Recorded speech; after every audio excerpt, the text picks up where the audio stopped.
Assalamualaikum warahmatullahi wabarakatuh. Perkenalkan, saya Givari Pratama Fajar Saputra dari Prodi Hubungan Masyarakat kelas A angkatan 2020. Di sini dalam matkul komunikasi antar pribadi, kelompok saya mendapat bagian tentang komunikasi di depan umum. Nah, saya mendapat tentang pengantar komunikasi di depan umum. Sebuah pengantar komunikasi di depan umum. Nah, berbicara di depan umum adalah bentuk komunikasi di mana seorang pembicara menghadapi pendengar dalam jumlah yang lumayan besar dengan pembicaraan yang relatif kontinu, biasanya bertemu muka. Banyak orang mengakui bahwa berbicara di depan umum ini juga merupakan keterampilan penting dalam kehidupan sehari-hari, sedang bekerja, kuliah. Nah, mewawancarai beberapa praktisi hubungan masyarakat tunjukkan bahwa mereka sedang mempertimbangkan untuk berbicara di depan umum ini adalah keterampilan yang harus dimiliki oleh PR. Namun banyak orang yang merasa kurang percaya diri untuk berbicara di depan umum. Faktanya, berbicara di depan umum sama dengan pelajaran. Orang lain dapat dipelajari dan dilatih karena berbicara depan umum itu keterampilan. Semakin banyak kita melakukannya, semakin terampil kita dan percaya diri. Tunjukkan pada orang-orang bahwa kita bisa dalam berbicara depan umum. Tujuan orang berbicara depan umum ini itu agar umum memiliki ide seperti yang dimiliki oleh pembicara. Dengan kata lain, terciptanya kebersamaan dalam ide pembicara dan publik sama-sama memiliki ide yang sama. Lalu ada langkah yang diperlukan untuk berbicara di depan umum yang efektif. Memilih topik dan tujuan. Pilih suatu topik yang cukup bernilai dan menarik bagi khalayak sasaran. Jika pidatonya harus bersifat persuasif, maka akan lebih baik jika topiknya disepakati oleh Anda dan khalayak. Tujuannya lebih memperkuat sikap daripada mengubah sikap yang ada pada mereka. Terus langsung ke tujuannya. Nah, kita tuh harus tahu tujuannya. Ya, itu tujuannya ada dua, informatif dan persuasif.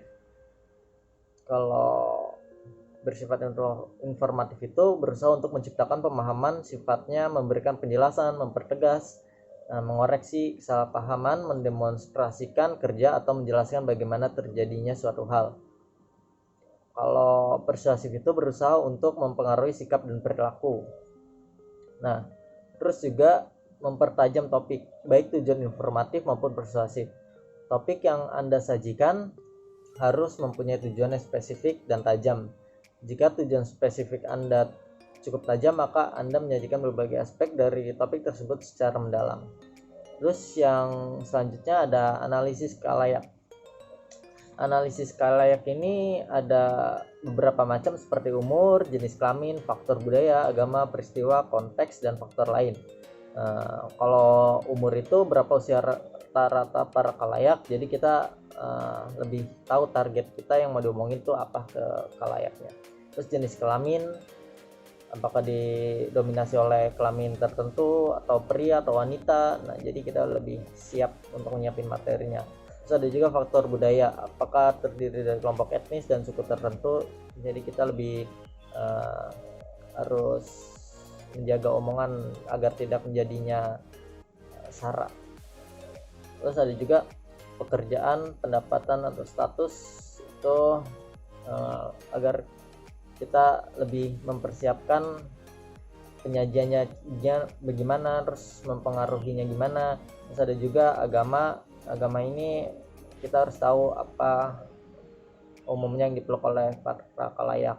Terus ada juga peristiwa ini kita harus membawa peristiwa, apakah harus membawa peristiwa khusus atau gimana.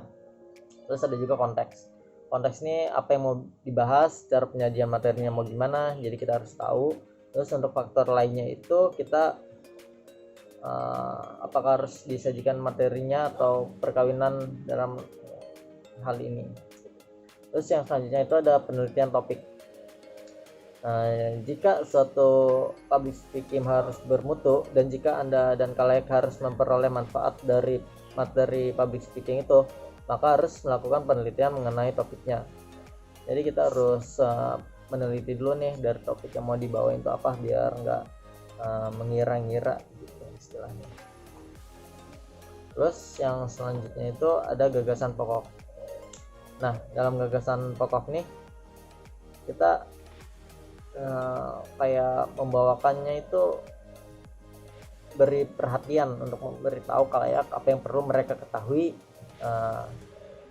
tentang gagasan pokok yang mau dibicarakan.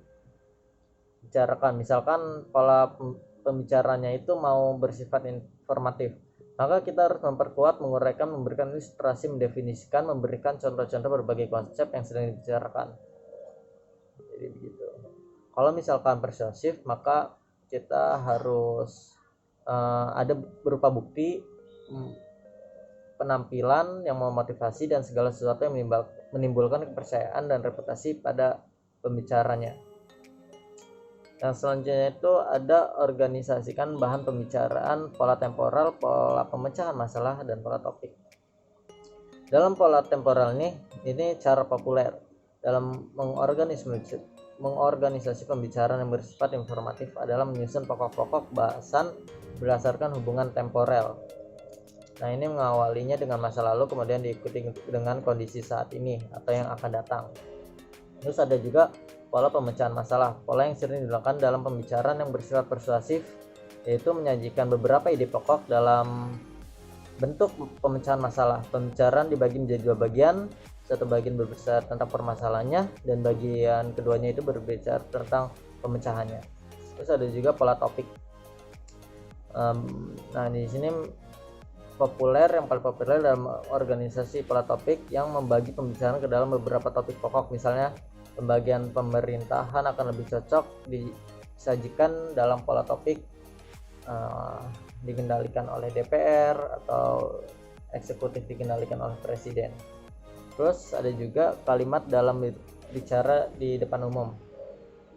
Bahasa yang disampaikan tuh harus sesuai dengan gagasan pokok yang disampaikan. Termasuk juga bahan-bahan pendukungnya harus dengan mudah dipahami oleh para khalayak. Mereka hanya mendengarkan pembicaraan Anda sekali saja, sehingga susunlah kalimat sederhana yang mudah dicerna. Lalu selanjutnya susun kesimpulan dan introduksi. Suatu pembicaraan public speaking atau presentasi sama halnya dengan penyajian tertulis yang harus diawali dengan introduksi, dilanjutkan dengan isinya, dan diakhiri dengan kesimpulan. Nah, kesimpulan di sini itu bisa aja dengan inti-intinya yang sangat penting, karena dalam kesimpulan itu pendengar akan mengingat dengan jelas apa yang baru diketahuinya.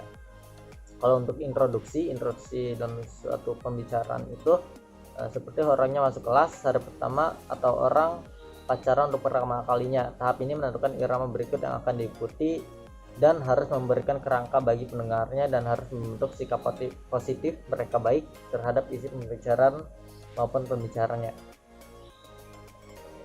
Kekhawatiran pembicara salah satu masalah yang paling penting dalam berbicara di depan umum. Adapun cara untuk mengatasi demam panggung seperti persiapan dan latihan, cari pengalaman, anggap demam panggung secara wajar, lakukan kegiatan fisik, dan tarik nafas. Hambatan dalam komunikasi di depan umum, itu terbagi menjadi 6. Yang pertama itu tipe kelinci, persoalan diri sendiri yang pertama-tama harus didobrak atau bersikap seperti kelinci, yaitu menolak kesempatan untuk tampil. Nah, yang kedua itu belum terbiasa. Jika rasa takut teratasi dan telah tampil di depan umum, masalah berikutnya membiasakan diri tampil di depan umum, tampil lagi, tampil kesekian kalinya akan membebaskan dari rasa takut. Lalu yang ketiga ada kurang persiapan. Secakap apapun seorang pembicara, jika kurang persiapan jangan diharapkan dia tampil optimal. Sebaliknya, seorang pemula yang menyiapkan diri secara sungguh-sungguh, penampilannya akan berhasil. Yang keempat, kondisi tidak sehat. Pembicara amatir biasanya tidak menjaga kesehatan dirinya. Apa yang terjadi? Sewaktu-waktu akan tampil bisa jatuh sakit, dia bisa tidak jadi tampil. Jelas ini tidak profesional. Seorang pembicara harus memelihara kesehatan dirinya. Yang kelima, motivasi tidak kuat. Berkali-kali tampil, tetapi tanpa motivasi yang kuat tidak akan banyak hasilnya, apalagi tampil seperti anak domba yang diseret ke kandang. Asal melaksanakan tugas berhasil atau tidaklah penting. Yang penting perintah dilaksanakan. Seorang pembicara memerlukan motivasi. Ada banyak motivasi yang dapat mendorong seorang tampil sebagai pembicara. Yang keenam itu menyanyiakan bakat khusus. Tidak melatih bakat yang dimiliki, padahal jika potensi ini digali bisa menjadi suatu keberhasilan bagi orang tersebut. Perkenalkan, nama saya Prabatayu Dewita Putri dari kelompok 6. Selanjutnya, mengorganisasi pidato di depan umum. Dalam menyampaikan pidato di depan umum, terdapat hal atau faktor-faktor yang harus diorganisasikan agar pidato yang disampaikan dapat berjalan secara efektif. Faktor tersebut ada dua, yaitu faktor kebahasaan dan faktor non-kebahasaan. Yang pertama adalah faktor kebahasaan. Faktor-faktor kebahasaan dijadikan sebagai penunjang berpidato yang meliputi yang pertama adalah ketepatan ucapan. Seseorang yang ingin berpidato harus membiasakan dirinya dalam mengucapkan bunyi-bunyi bahasa secara tepat. Pengucapan bunyi bahasa yang kurang tepat dapat mengalihkan perhatian pendengar. Oleh karena itu, pola ucapan dan artikulasi harus diucapkan secara tepat. Yang kedua adalah penempatan, tekanan, nada, dan durasi yang sesuai. Kesesuaian penempatan tekanan, nada, sendi, dan durasi yang sesuai akan menjadi daya tarik tersendiri bagi seseorang dalam berbicara, ataupun menjadi faktor penentu dalam berbicara. Walaupun masalah yang diangkat dalam pembicaraan kurang menarik, namun jika kita menggunakan penempatan tersebut, maka akan menghasilkan ketertarikan bagi para pendengar terhadap pembicaraannya. Namun sebaliknya, jika kita tidak menggunakan penempatan tersebut, maka sudah dapat dipastikan bahwa akan menimbulkan kejenuhan dan kurangnya keefektifan dalam berbicara. Yang ketiga adalah pilihan kata atau diksi. Pilihan kata sebaiknya tepat, jelas, dan bervariasi. Jelas maksudnya adalah mudah dimengerti oleh para pendengar yang menjadi sasaran. Dengan demikian, para pendengar dapat mudah untuk memahaminya. Yang keempat, ketepatan sasaran pembicaraan. Ketepatan ini menyangkut pemakaian kalimat. Susunan penutur kalimat sangat besar pengaruhnya terhadap keefektifan penyampaian. Faktor kedua adalah faktor non-kebahasaan. Dalam pembicaraan formal, faktor non-kebahasaan sangat mempengaruhi keefektifan pembicaraan. Jika faktor non-kebahasaan sudah dikuasai, maka akan memudahkan penerapan dari faktor kebahasaan. Berikut adalah yang termasuk dari faktor non-kebahasaan. Yang pertama ada sikap yang wajar, tenang, dan tidak kaku. Pembicaraan yang tidak tenang, lesu, dan kaku tentulah akan memberikan kesan pertama yang kurang menarik. Padahal kesan pertama sangat penting untuk menjamin adanya kesinambungan perhatian dari pihak pendengar. Oleh karena itu, sikap yang wajar, tenang, dan tidak kaku harus dilatih agar terbiasa. Selanjutnya, pandangan harus diarahkan kepada lawan bicara. Pandangan harus tertuju kepada semua pendengar, bukan tertuju pada satu arah saja, atau menunduk, atau melihat ke samping, atau bahkan mengalihkan hal-hal lain yang membuat perhatian pendengar menjadi berkurang. Kemudian, kesediaan menghargai orang lain. Dalam menyampaikan isi, seorang pembicara hendaknya memiliki sikap terbuka dalam menerima pendapat dari pihak orang lain dan bersedia menerima kritik dan juga saran. Lalu terdapat gerak-gerik dan mimik yang tepat. Gerak-gerik dan mimik yang tepat dapat menunjang keefektifan berbicara. Hal-hal yang penting selain mendapat tekanan, biasanya juga dibantu dengan gerak tangan atau mimik wajah. Hal tersebut tentunya dapat menghidupkan komunikasi. Kenyaringan suara. Tingkat kenyaringan ini tentunya disesuaikan dengan situasi, tempat, dan jumlah pendengar serta akustik. Kelancaran dalam berbicara tentunya akan lebih memudahkan pendengar dalam memahami isi dari pembicaraan. Relevansi atau penalaran. Gagasan demi gagasan haruslah berhubungan dengan logis. Proses berpikir untuk menghasilkan suatu kesimpulan juga harus logis. Penguasaan topik. Penguasaan topik yang baik akan menumbuhkan keberanian dan kelancaran. Jadi, penguasaan topik ini sangat penting, bahkan merupakan faktor utama dalam berbicara. Assalamualaikum warahmatullahi wabarakatuh. Perkenalkan, saya Salvi Sagita dari kelompok 6. Selanjutnya, saya akan menjelaskan tentang gaya dan bahasa berpidato di depan umum. Yang pertama yang akan kita bahas adalah gaya lisan. Gaya lisan merupakan kualitas gaya berbicara yang secara jelas dibedakan dengan bahasa tulisan. Perbedaan yang mendasar antara keduanya yakni pada penyusunan katanya. Pemilihan kata dan penyusunan kalimat untuk gaya lisan ini biasanya spontan. Akan tetapi, di dalam penulisan atau bahasa tulisan, penyusunan kata dapat dilakukan setelah melalui berbagai pertimbangan. Bahkan ketika sudah melalui berbagai pertimbangan pun masih dapat dikoreksi. Yang kedua yaitu pilihan kata. Untuk berpidato di depan umum, kita dapat memilih kata-kata yang lebih mengurai, lebih jelas, lebih sesuai dengan apa yang sedang dibahas, lebih personal, dan juga lebih menguatkan agar pesan yang disampaikan dapat diterima baik oleh audiens. Yang ketiga yaitu uraian. Uraian merupakan tujuan utama dalam berpidato di depan umum. Ada beberapa aspek atau pedomannya. Aspek yang pertama yaitu ringkas. Nah, ringkas yang dimaksud dalam uraian ini adalah jangan mengumbar kata-kata. Contoh kalimatnya yaitu pukul 13.00 siang hari. Jadi kata pukul dalam kalimat ini tidak diperlukan karena 13.00 sudah menunjukkan waktu. Contoh yang kedua yaitu sejumlah 1 juta rupiah telah dibayarkan. Nah, kata sejumlah ini pun tidak diperlukan dalam kalimat ini karena 1 juta rupiah itu sudah menunjukkan besarannya. Lalu pedoman yang kedua yaitu ungkapan yang memandu. Yang dimaksud dengan ungkapan memandu ini adalah untuk membantu pendengar beralih dari satu ide ke ide yang lain serta dari satu pokok bahasan ke pokok bahasan lainnya. Yang ketiga yakni istilah pendek, populer, dan umum. Nah, contoh istilah-istilahnya yaitu kurang baik bisa diubah menjadi lebih baik. Yang kedua, mengorek keterangan bisa diubah menjadi menggali. Pedoman yang keempat yaitu jelas. Nah, jelas yang dimaksud dalam uraian ini adalah memilih kata-kata untuk membantu membuat jelas gagasan bagi pikiran para audiens.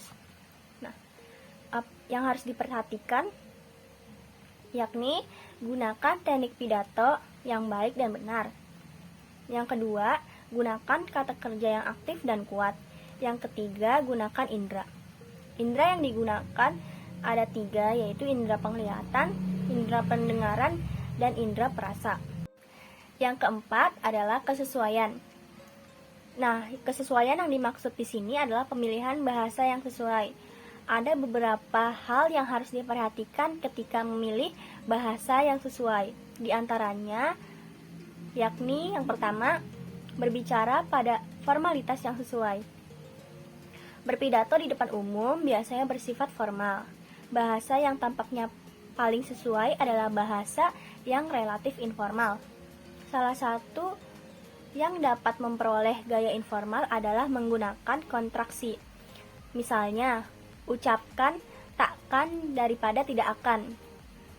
Kontraksi menyajikan bunyi dan irama pembicaraan yang lebih enak diterima oleh halayak pendengar. Yang kedua, hindari kata asing, jargon, kata teknis, dan singkatan. Yang ketiga, hindari slang atau ungkapan vulgar.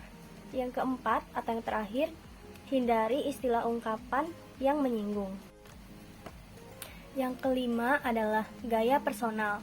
Gaya personal adalah cara kita dalam berbicara. Biasanya audiens lebih menyukai pembicaraan yang lebih personal.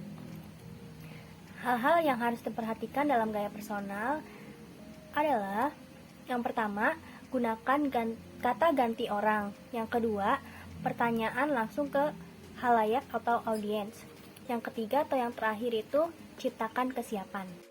Selanjutnya atau yang keenam adalah penguatan. Jika ingin mencapai tujuan pembicaraan, sebaiknya harus bisa mengendalikan perhatian, pikiran, dan perasaan audiens dengan bahasa yang menguatkan. Ada beberapa hal yang harus diperhatikan dalam penguatan, yakni yang pertama, hilangkan yang melemahkan. Yang kedua, hindari kata umum dan klise. Yang ketiga atau yang terakhir adalah mainkan intensitas. Selanjutnya atau yang ketujuh adalah pembentukan kalimat. Pidato yang efektif memerlukan perhatian khusus yang sama dalam hal pembentukan kalimatnya. Nah, ada beberapa pedoman dalam pembentukan kalimat, yakni pilihlah kalimat pendek, kalimat langsung, dan kalimat aktif. Yang kedua, gunakan kalimat positif. Yang ketiga atau yang terakhir, variasi jenis dan panjang kalimat. Selanjutnya, penyampaian dalam pembicaraan di muka umum atau public speaking. Dalam melakukan public speaking, hendaknya melakukan hal-hal berikut guna membangun komunikasi yang baik antara pembicara dengan pendengar. Di antaranya yaitu, yang pertama, ungkapkan pujian dan pandangan yang positif kepada publik dan tokoh yang dibicarakan. Yang kedua, teliti sebelum berbicara. Hal-hal apa saja yang sekiranya tidak perlu untuk diucapkan dan jangan mempermalukan orang lain di depan umum atau publik. Yang ketiga, pujian yang diberikan harus tulus dari dalam hati dan tidak bersifat menjilat. Yang keempat, melibatkan emosi atau perasaan yang dapat juga dijadikan sebagai pertimbangan. Yang kelima, cerita nostalgia dan anekdot yang khas dalam keluarga juga dapat disisipkan atau dimasukkan ke dalam topik atau sisipan materi agar pembicaraan tidak terlalu membosankan. Selain itu, dalam melakukan pembicaraan di muka umum, seseorang yang ingin melakukan public speaking setidaknya harus memiliki beberapa keterampilan sebagai berikut agar pesan yang disampaikan dapat berjalan secara efektif. Keterampilan tersebut adalah mengomunikasikan ide, gagasan, pikiran, dan perasaan secara runtut, sistematis, dan logis yang dilakukan pembicara kepada seseorang atau sekelompok orang melalui sarana lisan berupa bunyi-bunyi artikulasi yang mengandung makna. Assalamualaikum warahmatullahi wabarakatuh. Perkenalkan, nama saya Herlina dari kelompok 6. Di sini saya akan menjelaskan mengenai pembicaraan informatif. Pembicaraan informatif adalah pembicaraan yang dimaksudkan untuk menyampaikan informasi yang baru atau melengkapi informasi yang sudah ada berdasarkan fakta dan menggunakan bahasa yang mudah dipahami. Terdapat prinsip-prinsip dalam pembicaraan informatif. Yang pertama, batasi jumlah informasi. Maksudnya, gunakan bahasa yang jelas dan mudah dipahami oleh pendengar, dan lebih baik menyajikan hanya beberapa informasi baru dan jelaskan dengan menggunakan contoh, ilustrasi, dan deskripsi. Dan yang kedua, tekankan manfaat. Apabila informasi yang diberikan bermanfaat sesuai dengan tujuan dan kebutuhan, pendengar akan senantiasa mengingat informasi tersebut. Kaitkanlah informasi sesuai dengan keinginan, kebutuhan, dan tujuan penggemar. Yang ketiga, ada kaitkan informasi baru dengan yang lama. Pendengar akan lebih mudah mencerna informasi bila mereka mengetahui kaitannya dengan keadaan yang ada. Dan yang keempat, sajikan informasi melalui beberapa alat indera. Manfaatkanlah alat indera agar pendengar lebih mudah mengingat dan menerima informasi yang diberikan.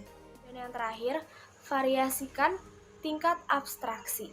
Maksudnya, terlalu banyak abstraksi tanpa rincian akan kurang efektif dalam menyampaikan informasi. Lebih baik jika mengkombinasikan keduanya sekaligus. Selanjutnya ada macam-macam pembicaraan informatif. Yang pertama, pembicaraan deskripsi. Dalam pembicaraan deskripsi, jelaskan objek, kejadian atau proses tertentu. Contohnya, menguraikan objek atau orang, struktur otak, kontribusi Thomas Edison, dan lain-lain. Yang kedua, pembicaraan mengenai definisi. Definisi adalah pernyataan tentang makna suatu konsep atau istilah. Dalam mendefinisikan, memusatkan pada pendefinisian istilah, teori, atau pada kesamaan dan perbedaan antara istilah atau sistem. Dan yang terakhir, pembicaraan demonstrasi. Dalam menggunakan demonstrasi, atau dalam pembicaraan yang sepenuhnya ditujukan untuk demonstrasi, di sini akan memperlihatkan bagaimana melakukan sesuatu atau bagaimana sesuatu itu berlangsung. Contohnya, melakukan pernapasan buatan dari mulut ke mulut, berkendara secara hati-hati, dan memadukan warna. Sekian, terima kasih. Wassalamualaikum warahmatullahi wabarakatuh. Assalamualaikum warahmatullahi wabarakatuh. Perkenalkan, nama saya Khalisa Libna Zahra. Saya dari kelompok 6. Di sini saya ingin melanjutkan pembahasan mengenai pembicaraan yang terdapat pada komunikasi di depan umum, yaitu adalah komunikasi persuasif atau pembicaraan persuasif. Pembicaraan persuasif menurut De Vito pada tahun 2011 adalah pembicaraan yang memusatkan perhatian pada upaya mengubah atau memperkuat sikap atau kepercayaan khalayak, atau upaya mengajak mereka bertindak dengan cara tertentu. Menurut De Vito, definisi komunikasi persuasif dibagi menjadi dua. Yang pertama, mengubah atau menguatkan keyakinan atau belief dan sikap atau attitude audiensnya. Lalu yang kedua, mendorong audiens melakukan sesuatu atau memiliki tingkah laku atau behavior tertentu yang diharapkan. Apa itu istilah persuasif sendiri? Persuasif bersumber dari kata lain persuader, yang berarti membujuk atau mengajak atau merayu. Lalu ada definisi lain menurut Sumirat pada tahun 2011. Komunikasi persuasif merupakan melakukan upaya untuk mengubah sikap, pendapat, dan perilaku seseorang melalui cara-cara yang luas, manusiawi, dan halus dengan akibat munculnya kesadaran dan perasaan senang serta adanya keinginan untuk bertindak sesuai dengan yang dikatakan persuader dan komunikator. Lalu apa itu tujuan dari pembicaraan persuasif? Tujuan komunikasi persuasif adalah perubahan sikap, yaitu mengubah sikap atau perilaku individu baik secara personal maupun kelompok terhadap suatu isu, tema, peristiwa, atau objek yang lainnya, baik bersifat abstrak seperti ide atau sesuatu yang aktual seperti produk yang digunakan. Selanjutnya ada prinsip-prinsip dalam pembicaraan persuasif. Yang pertama yaitu prinsip pemaparan selektif atau selective exposure principle. Prinsip pemaparan selektif dibagi menjadi dua bagian. Yang pertama, pendengar akan secara aktif mencari informasi yang mendukung opini, kepercayaan, nilai, keputusan, dan perilaku mereka. Lalu yang kedua, pendengar akan secara aktif menghindari informasi yang bertentangan dengan opini, kepercayaan, sikap, nilai, dan perilaku mereka yang sekarang. Lalu ada prinsip yang kedua yaitu prinsip partisipasi khalayak. Prinsip ini menekankan kepada keberhasilan komunikan berpartisipasi aktif dalam presentasi komunikator. Prinsip ini melibatkan baik pembicara maupun pendengar. Komunikator akan lebih berhasil jika komunikator dapat mengajak komunikan berpartisipasi aktif dalam proses komunikasi. Lalu selanjutnya ada prinsip inokulasi.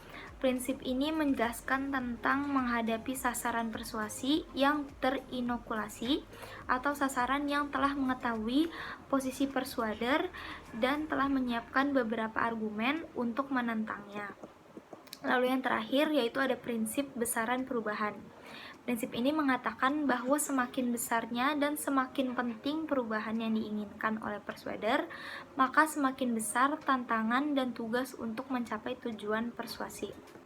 Selanjutnya ada unsur-unsur dalam pembicaraan persuasif, yaitu unsur yang pertama yaitu pengirim pesan atau persuader. Sudah saya katakan dari sebelum-sebelumnya ada kata-kata persuader. Persuader ini adalah orang dari suatu sekelompok orang yang menyampaikan pesan dengan tujuan untuk mempengaruhi sikap, pendapat, dan perilaku orang lain baik secara verbal maupun nonverbal. Selanjutnya yaitu ada penerima pesan atau persuade. Persuade ini adalah orang yang menjadi tujuan pesan itu tersampaikan atau orang yang menerima pesan dari persuader yang disalurkan persuader baik secara verbal maupun nonverbal. Selanjutnya ada pesan itu sendiri. Pesan ini merupakan gagasan atau informasi yang dimiliki oleh komunikator. Isi pesan persuasif harus berusaha untuk mengkondisikan, menguatkan, dan membuat pengubahan tanggapan sasaran. Selanjutnya ada saluran. Saluran ini adalah jalan atau alat untuk perjalanan pesan antara komunikator atau sumber atau pengirim dengan komunikan atau penerima. Misalnya, salurannya itu ada surat kabar, majalah, buku, radio, televisi, brosur, buletin, baliho, spanduk, reklame, atau bisa saja melalui publik seperti pameran, balai desa, atau pada kegiatan-kegiatan di aula, dan lain-lain. Selanjutnya ada umpan balik. Umpan balik adalah balasan dari perilaku yang diperbuat. Umpan balik bisa dalam bentuk eksternal maupun internal. Umpan balik internal adalah reaksi persuader atas pesan yang disampaikan.